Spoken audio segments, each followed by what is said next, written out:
मोहन के समिति बनावे के बाहो, इब्राहिमपुर से इनके जितावे के बाहो। लाल मोहन के समिति बनावे के बाहो, इब्राहिमपुर से इनके जितावे के बाहो।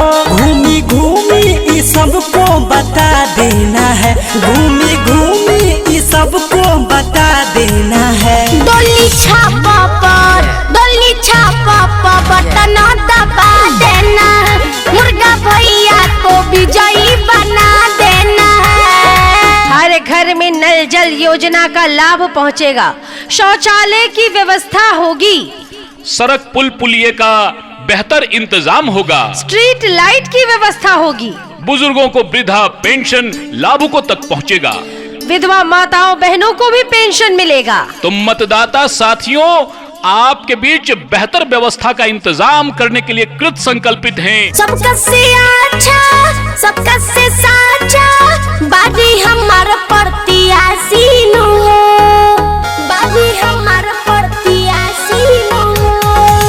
मिलल बा मौका, है ना धोखा, सुना हमारे चाचा चाची नो। विजयी के झंडा लहरावे के बाहो, एकजुट होके जितावे के बाहो। भैया भाभी को जाकर समझा देना है, 6 नंबर पर बटन दबा